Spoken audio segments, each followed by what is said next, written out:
네, 제가 계속해서 하나님과 동행하기에서 시작해서 하나님과 동행하는 것에 대해서 이야기를 나누고 있습니다. 지난번에는 여호수아에게 주신 말씀, 율법책을 묵상하고 지켜 행하라. 그리하면 내가 형통하리라. 내가 어디로 가든지 내 하나님 여호와가 너와 함께하느니라. 이 말씀처럼 우리가 하나님의 말씀을 묵상하고 또 행하고자 훈련하며 애쓸 때 하나님이 우리의 인생 가운데 동행하시리라, 그렇게 이야기했습니다. 네, 오늘은 부르심에 동행하기라는 제목으로 우리가 하나님의 부르심에 응답하며 살아갈 때 하나님께서 우리와 동행하시기로 약속하셨다는 것을 바로 우리 성도님들과 나누려고 합니다. 제가 이미 조금 시간이 지나긴 했지만 노벨 문학상이 우리나라에서 수상됐다는 이야기를 듣고 정말 깜짝 놀랐습니다. 더 깜짝 놀란 이유는 아마 그 전에 후보에 올랐다는 이야기조차 보지 못하고 있다가 어느 날 갑자기 수상했다는 소식에 특별히 더 놀랐던 것 같아요. 노벨상이 정말 그만큼 대단한 상이기도 하고 특별히 과학 분야에는 정말 가장 영향력 있는 상이기 때문입니다. 그런데 이 노벨상이 알프레드 노벨이 만들었지만 그 만드는 데 가운데 한 가지 이야기가 있습니다. 이 알프레드 노벨이 여러 가지 발명을 했던 것으로 발명가였지만 가장 유명했던 것은 뭐였죠? 다이너마이트가 제일 유명했고 또 다이너마이트로 참 많은 돈을 번 사람이기도 합니다. 그는 이 다이너마이트가 광산일과 또 토목하는 일에 큰 도움이 되리라 생각하고 또 그런 일에 사용되도록 했지만 이 다이너마이트가 가장 많이 사용된 데는 정말 예상치도 못하게 바로 전쟁 가운데 많이 사용되었습니다. 그리고 전쟁에서 수많은 사람의 목숨을 앗아가면서 이 알프레드 노벨을 적국에서는 죽음의 상인이라는 별명을 붙여서 이렇게 혐오하는 별명을 사용했다고 합니다. 그런데 그 적국의 프랑스의 기자가 노벨의 형이 죽었다는 소식을 알프레드 노벨이 죽었다는 이야기로 잘못 이해하고 기사를 냈습니다. 다이너마이트를 판매한 죽음의 상인 사망하다. 이 기사를 나중에 알프레드 노벨이 보고 굉장한 충격과 분노를 느꼈다고 합니다. 특별히 세상이 자신을 어떻게 보는지 그 순간 생각하게 되었습니다. 자신의 발명품으로 인해서 많은 사람들이 죽음에 이르게 한 것에 또한 죄책감을 느끼고 참 불명예스럽게 이것을 생각했습니다. 그래서 당시에 노벨이 평화와 과학의 발전에 깊은 관심이 있었기 때문에 자신의 유언장을 고쳐서 자신의 재산의 대부분을 공공재단으로 넘겨서 노벨상을 만들었습니다.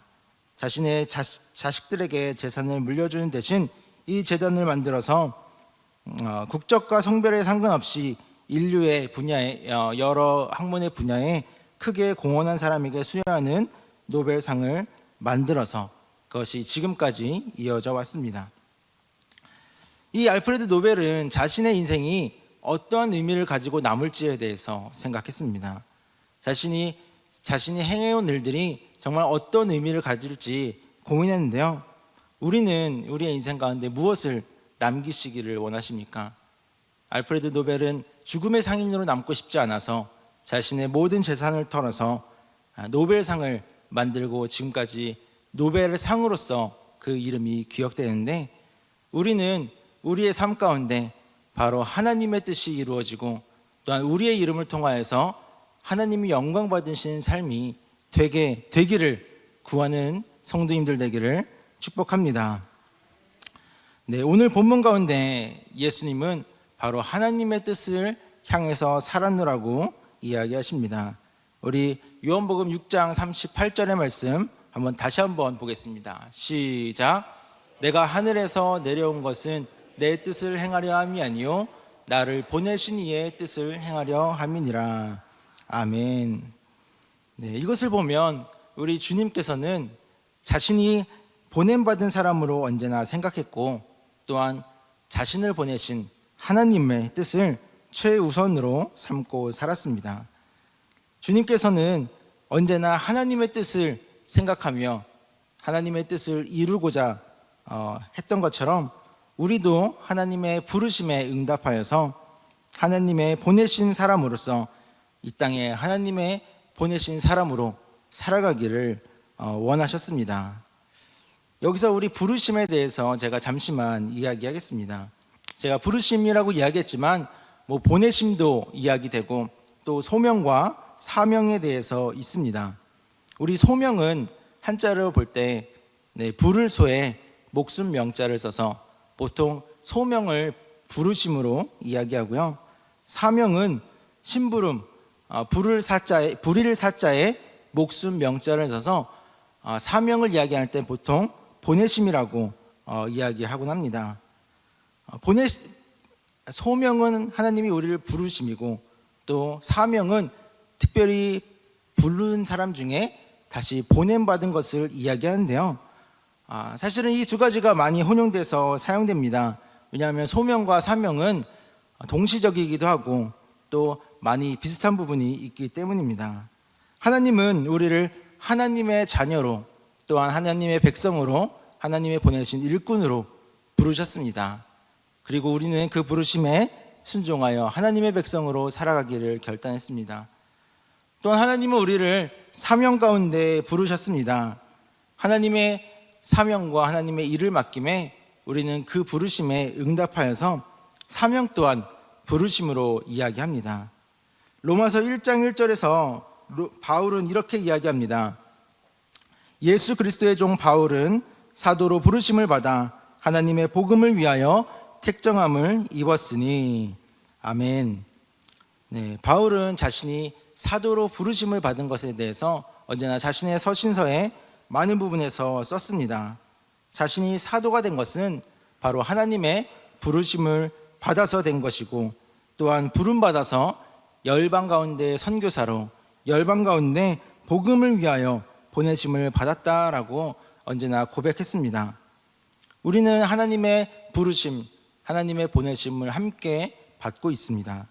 그렇다면 우리가 하나님의 그 소명에 또 하나님의 사명에 응답할 때 하나님은 우리에게 어떠한 은혜를 내리실까요? 우리 첫 번째 한번 읽어보겠습니다. 우리 함께 읽겠습니다. 하나님은 부르심에 응답하는 자에게 동행하십니다. 하나님은 하나님의 부르심 가운데 응답하는 사람에게 언제나 동행하신다고 약속하십니다. 이 하나님의 부르심에 응답한 사람으로 야곱을 이야기하려고 합니다. 이 야곱은 자신을 죽이려는 형 에서를 피해서 외삼촌 라반의 집으로 도망했습니다. 그런데 그 도망하는 길 가운데 그 길 가운데서 쓸쓸히 들판에서 자는데 그곳에서 하나님의 사자를 보고 또한 하나님의 부르심을 경험했습니다. 우리 창세기 28장 13절에서 15절의 말씀을 한번 함께 읽어보겠습니다. 시작. 또 본즉 여호와께서 그 위에 서서 이르시되 나는 여호와니 너의 조부 아브라함의 하나님이요 이삭의 하나님이라. 내가 누워있는 땅을 내가 너와 내 자손에게 주리니 내 자손이 땅이 티끌같이 되어 내가 서쪽과 동쪽과 북쪽과 남쪽으로 퍼져갈지며 땅의 모든 족속이 너와 내 자손으로 말미암아 복을 받으리라. 내가 너와 함께 있어 내가 어디로 가든지 너를 지키며 너를 이끌어 이 땅으로 돌아오게 할지라. 내가 내게 허락한 것을 다 이루기까지 너를 떠나지 아니하리라 하신지라. 아멘. 오늘 야곱을 부르는 하나님의 부르심에 대한 것을 방금 본문으로 읽었는데요. 야곱은 그 이전까지 하나님을 잘 믿는다고 보기 어려운 사람이었습니다. 그저 아버지 이삭의 하나님을 알고 있었습니다. 그런데 오늘 하나님께서 야곱을 부르시면서 너가 어디로 가는지 내가 지키며 너를 떠나지 아니하리라 이렇게 약속해 주십니다. 바로 야곱을 복의 통로로 하나님의 부름받은 사람으로 살아갈 때 내가 언제나 너와 함께 하겠다고 바로 하나님께서 약속해 주시는 것입니다. 그리고 야곱은 이 하나님의 부르심 가운데 하나님께서 그리하시면 내가 여호와 하나님을 나의 하나님으로 섬기겠습니다라고 하나님 앞에 서원했습니다. 그리고 그가 외삼촌 라반의 집으로 가서 살았습니다.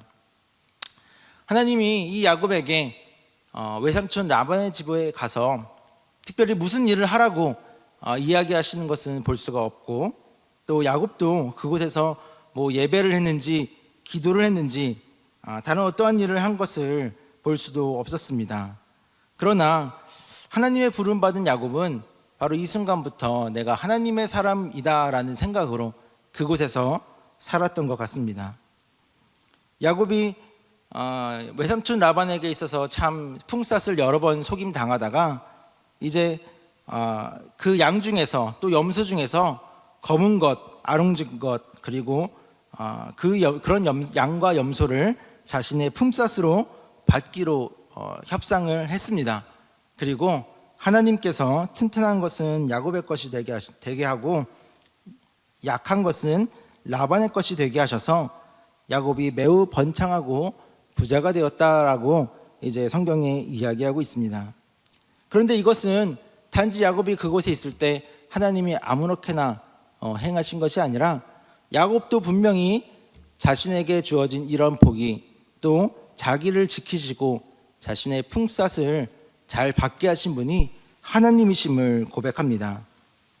우리 창세기 31장 5절의 말씀 한번 제가 봉독하겠습니다. 그들에게 이르되 내가 그대들의 아버지의 안색을 본즉 내게 대하여 전과 같지 아니하도다. 그러할지라도 내 아버지의 하나님은 나와 함께 계셨느니라. 아멘. 네, 이 야곱이 참 오랜 세월을 아버지의 집을 떠나서 이 라반의 집에서 살았는데 그 아버지의 하나님이 나와 함께 계셨노라고, 그래서 나의 품삯을 여러 번 속일지라도 하나님이 내 것을 만들어 주셨노라고 그렇게 이야기합니다. 그리고 이제 외삼촌 라반의 집에서 시기를 받으며 있을 때 하나님이 야곱을 다시 불러서 너 내 고향 집으로 돌아가라, 내가 너와 함께 있으리라 하고 이 야곱을 다시 고향으로 보내십니다. 근데 그때 야곱이 자신의 가정이 여기에 있고 자신의 재산들이 이곳에 있지만 이 하나님의 부르심을 받고 순종해서 고향 땅으로 돌아가기로 합니다. 분명히 그곳 가운데 두려운 형이 있고 분명히 지금 시기받고 있을지라도 자신이 가기 어려운 마음이 있었을 텐데 자신의 삶의 방향을 정하는 것이 자기가 아니라 하나님임을 그 마음 가운데 인정하고 있었다는 것입니다. 그래서 외삼촌 라반 몰래 가족과 재산들을 가지고 출발했는데 이 야곱을 쫓아와서 라반이 이제 이 야곱에게 외칩니다. 그런데 그 라반의 외침조차도 야곱의 신앙을 증거하는 것을 볼 수가 있습니다. 라반이 야곱에게 와서 무엇이라 이야기하냐면 너희 아버지의 하나님이 어젯밤에 내게 말씀하시기를 너는 삼가 야곱에게 선악간에 말하지 말라 하셨느니라 라고 이야기하며 나중에 자신의 드라빔을 훔쳐가는 것에 대해서 이제 추궁하는데요. 분명 외삼촌 라반의 집은 우상을 섬기는 집이었고 드라빔을 가지고 있는 집이었습니다. 그곳에서 오랜 세월 살아갈 때 야곱이 외삼촌 라반과 함께 신앙을 가진다면 분명히 살아가기에 훨씬 편하고 재산을 모으기에도 좋았으리라는 생각이 들었습니다.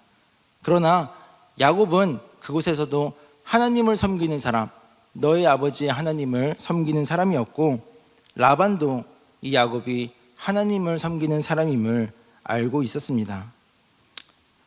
야곱은 자신이 도망하여 외삼촌 라반의 집으로 갈 때 자신을 부르신 하나님을 잊지 않았습니다.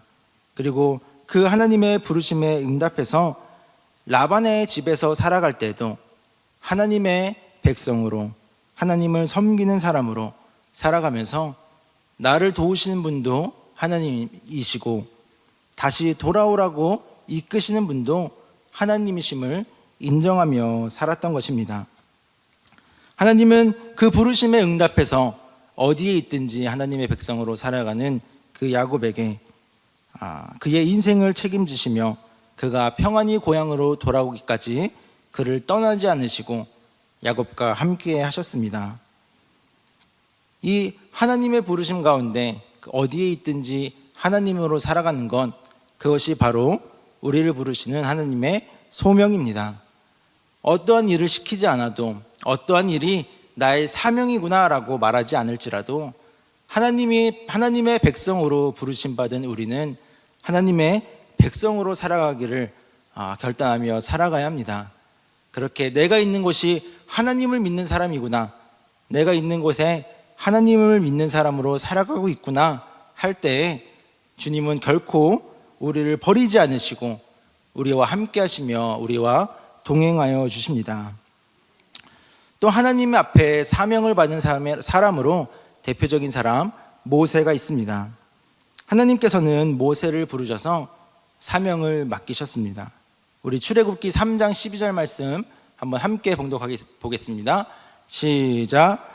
하나님이 이르시되 내가 반드시 너와 함께 있으리라. 내가 그 백성을 애굽에서 인도하여 낸 후에 너희가 이 산에서 하나님을 섬기리니 이것이 내가 너를 보낸 증거니라. 아멘. 하나님이 모세를 보내서 이스라엘 백성을 애굽 가운데서 나오게 하시고 하나님만 섬기도록 하는 정말 크나큰 사명을 주셨습니다. 그리고 이러한 사명을 주시며 하나님이 모세에게 주시는 약속은 내가 반드시 너와 함께 있으리라 하는 약속입니다. 그리고 하나님은 그 약속대로 이 모세의 험난한 여정 가운데 결코 그를 떠나지 않으시고 그를 버리지 않으셨습니다. 대표적으로 우리 이스라엘 백성이 정말 하나님 앞에 큰 진노를 산 일이 있었습니다. 그들이 금송아지를 만들어서 금송아지를 섬겼을 때 하나님은 진노하셨고 모세가 이스라엘의 많은 사람들을 처벌하며 그 일을 마무리하며 하나님 앞에 용서를 구하며 나아갔습니다. 그렇게 기도할 때 하나님은 이스라엘이 가나안 땅을 차지하도록 사자를 보냈겠지만 그들과 함께 가시지는 않겠다라고 선언하십니다. 그런데 모세가 끝까지 이 이스라엘 백성을 붙들어 달라고 이야기하면서 하나님 앞에 기도하며 내가 하나님 앞에 은총을 입었으면 이 족속을 주의 백성으로 여겨 주옵소서. 내가 하나님 앞에 은총을 입었으니 함께 가주십시오라고 끊임없이 하나님 앞에 요구하며 기도하는 것을 볼 수가 있습니다. 그때 하나님께서 이 모세의 바람을 모세가 함께 가시고 친히 가셔달라는 그 이야기를 계속해서 들어주시고 다 인정해 주십니다. 그리고 너는 내 목전에 은총을 입었고 내가 이름으로도 너를 안다라고 말하며 그 모세를 인정해 주시는 모습을 볼 수가 있습니다. 하나님의 소명과 하나님의 사명을 따르는 자는 하나님의 은총을 입습니다. 때로 그 길 가운데 실패하고 넘어지고 쓰러질지라도 하나님은 그 하나님의 부르심 앞에 응답하여 있는 사람을 결코 버리지 않으시고 끝까지 함께 해주십니다. 하나님이 그 우리의 부르심에 응답하는 우리에게 분명히 끝까지 동행하십니다. 우리는 어느 때고 그 하나님의 응답하심 가운데 나아가는 성도님들 되기를 축복합니다. 그런데 하나님의 부르심 가운데 응답하는데 실수할 수 있는 것들이 있다는 거예요. 그 중에 하나가 바로 하나님의 우리를 부르신다는 것을 잊는다는 것입니다. 자, 우리 두 번째, 하나님은 우리의 삶을 부르십니다. 우리 한번 함께 읽어보겠습니다. 하나님은 우리의 삶을 부르십니다. 이 중에 먼저 기억할 것은 바로 우리를 부르시는 분이 하나님이시라는 것입니다. 하나님이 우리를 부르십니다. 다른 것이 아니라, 다른 누구가 아니라 바로 하나님이 우리의 주인됨을 우리가 부르심에 응답할 때 인정해야 합니다. 아까 소명과 사명을 한자로 이야기할 때 명자는 목숨 명자를 사용한다고 이야기했습니다. 하나님께서 부르시는데 우리의 목숨을 부르신다는 거죠. 우리에게 그 목숨을 달라고 이야기하신다는 거예요. 도대체 어느 누구가 다른 사람에게 목숨을 요구할 수 있습니까? 목숨을 요구할 수 있는 것은 오직 우리의 주인밖에 없을 것입니다.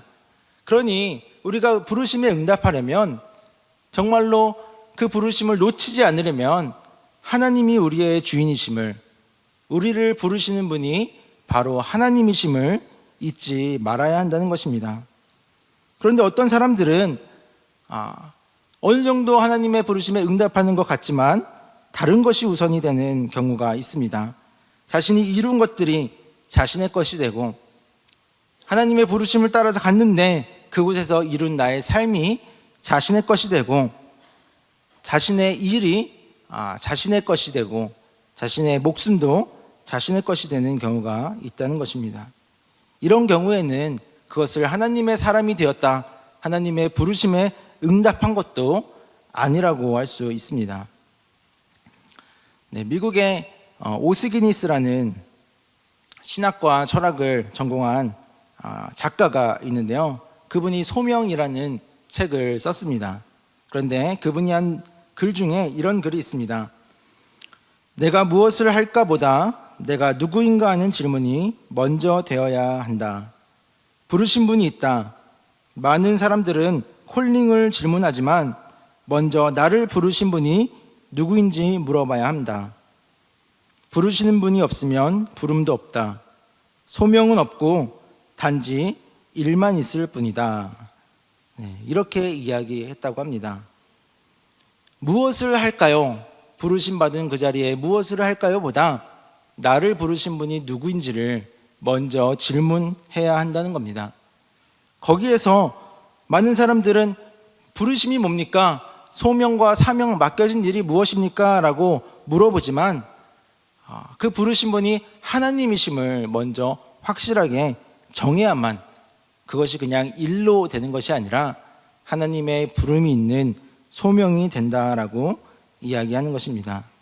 그러니 우리는 하나님의 응답 가운데 나아갈 때 먼저 하나님이 나의 주인이 되심을 먼저 확신하고 확증하는 성도가 되기를 바랍니다. 또 우리는 하나님이 우리의 삶을 받으신다, 삶을 부르신다는 것을 알아야 합니다. 제가 한 소설을 보다가 그 소설 가운데 이제 이방신에 대응되는 존재가 나오더라고요. 그 이방신은 많은 재물과 또 전쟁과 싸움을 받습니다. 마치 이방신들이 재물을 받는 것처럼 재물을 받으면 많은 것을 내어줍니다. 그런데 마치 하나님에 대응되는 것 같은 한 신은 재물을 받는 것이 아니라 약속을 받습니다. 서원하는 것을 받습니다. 우리의 삶이 검소하게 사는 것, 헌신하며 사는 것, 그리고 겸손하게 정직하게 사는 것, 그러한 삶의 약속을 받는다는 거예요. 마치 이것들이 더 약해 보이고 별거 아닌 것 같아 보이지만 그 이방신을 섬기던 사람이 무엇을 요구하는지 물어보니까 그 삶의 약속을 받는다는 사실을 듣고 기겁하면서 도망가면서 이렇게 이야기합니다.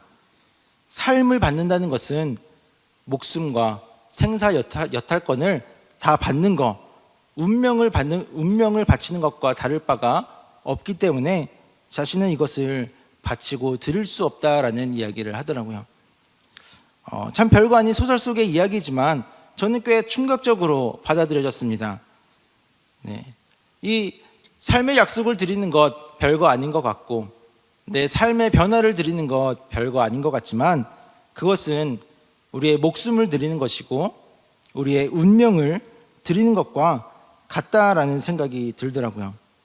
이 소명과 사명의 목숨은 그냥 목숨, 생명이 아니라 우리의 삶의 운명을 드리는 것과 같다라고 생각이 들었습니다. 세상 가운데서는 높은 연봉, 높은 지위, 높은 명예를 이야기하며 그것이 성공의 지표라고 이야기할지 모르지만 하나님을 믿는 사람은 세상에서 말하는 것이 그것이 성공의 기준이 아니라 바로 하나님의 부르심 가운데 응답하는 것이 성공의 기준이 되어야 합니다. 하나님은 우리의 삶을 바꾸시고 우리의 삶을 부르시고 우리의 생명까지도 내어주시기를 원하십니다. 어떤 사람들은 우리의 재물을 빼앗길까, 우리의 명예를 빼앗길까, 우리의 다른 것들을 빼앗길까 걱정하지만 하나님은 그런 것들을 받으시는 것이 아니라 바로 우리의 삶을 받으시기 원하십니다. 주님께서는 이 부르심을 아시고 언제나 우리 자신의 삶을 하나님의 부르신 뜻대로 살아가셨습니다. 우리 아까 봉독했던 요한복음 6장 38절에 주님께서는 바로 나를 보내신 뜻을 따라서 행하셨다라고 이야기하십니다. 예수님께서는 내 교훈은 내 것이 아니라 바로 나를 보내신 이의 것이라고 이야기합니다. 우리 요한복음 7장 16절에서 18절까지만 한번 봉독해 보겠습니다. 시작. 예수께서 대답하여 이르시되 내 교훈은 내 것이 아니요 나를 보내신 이의 것이니라. 사람이 하나님의 뜻을 행하려 하면 이 교훈이 하나님께로부터 왔는지 내가 스스로 말한 것인지 알리라. 스스로 말하는 자는 자기 영광만 구하되 보내신 이의 영광을 구하는 자는 참되니 그 속에 불의가 없느니라. 아멘. 주님께서는 자신의 삶을 들여서 모든 교훈조차도 하나님의 뜻으로 전하셨고 또한 자기의 영광을 구하는 것이 아니라 바로 하나님의 영광을 구하는 사람으로 살아오셨습니다. 하나님은 우리의 삶을 부르십니다. 세상의 기준이 아니라 하나님이 원하시는 것을 이루어 살기를 원하십니다. 바로 이 예수님처럼 하나님의 뜻을 응답하여 살아가기를 원하십니다. 우리에게 어떠한 특별한 사명을 주신 것을 발견하지 못할 수도 있습니다. 그러나 우리가 어디에 있든지 또 무엇을 하든지 하나님이 부르신 그 자리에 하나님의 사람으로 또 주님을 믿는 사람으로 응답하여 살아간다면 하나님께서 그 부르심에 응답하는 우리들 가운데 언제나 지키시고 그 일 가운데 함께하여 주실 것을 믿습니다. 우리가 개인의 사명을 다 모른다고 할지라도 우리에게 공통적으로 주신 놀라운 사명이 있습니다. 우리 요한복음 6장 39절에 우리 주님에게 있었던 사명을 한번 함께 보도록 하겠습니다. 시작. 나를 보내신 이의 뜻은 내게 주신 자 중에 내가 하나도 잃어버리지 아니하고 마지막 날에 다시 살리는 이것이니라. 아멘. 네, 우리 주님께서도 잃어버린 영혼들의 하나님이 맡기신 영혼들을 잃어버리지 않고 다 하나님께로 돌려보내는 일 가운데 주님의 사명 가운데 살아가셨습니다. 그리고 우리 가운데도 놀라운 사명을 주시고 전하시면서 아버지께서 나를 보내신 것 같이 나도 너희를 보내노라 말씀하셨습니다. 우리 마태복음 28장 18절에서 20절을 우리 마지막으로 함께 봉독해 보겠습니다. 시작. 예수께서 나와 말씀하여 이르시되 하늘과 땅의 모든 권세를 내게 주셨으니 그러므로 너희는 가서 모든 민족을 제자로 삼아 아버지와 아들과 성령의 이름으로 세례를 베풀고 내가 너희에게 분부한 모든 것을 가르쳐 지키게 하라. 볼지어다 내가 세상 끝날까지 너희와 항상 함께 있으리라 하시니라. 아멘. 네, 주님께서 우리를 보내시면서 내가 너희와 함께 있으리라 약속하신 그 사명이 있습니다. 바로 복음을 전하는 일 가운데 우리를 부르시고 또 우리를 보내시고 우리를 사용하십니다. 우리가 그 주님의 부르심에 응답할 때 또 주님이 맡기신 그 사명에 나아갈 때 분명히 하나님께서 우리와 함께 해주시고 그 자리에 함께 거해 주실 것입니다. 주님은 하나님의 부르심을 받은 사람을 결코 떠나지 않으십니다. 우리 지금 1110 한영혼 영혼구원 축제 하고 있으며 복음을 전하고 있습니다. 분명히 주님께서 복음을 전하는 그 자리 가운데 우리와 동행하여 주실 것입니다. 또한 한 영혼 작전 카드를 작정하고 또 그 영혼들을 위해 기도하는 또 힘쓰는 그 자리 가운데 분명히 주님께서 일하여 주시리라고 믿습니다. 언제나 주님의 부르심 가운데 나아가 순종하는 우리 상악교회 성도님들 되기 소망하고, 또한 우리에게 맡겨주신 영혼구원의 사명을 위해서 함께 나아가는 우리 상악교회 성도님들 되기를 주님의 이름으로 축복합니다. 기도하겠습니다.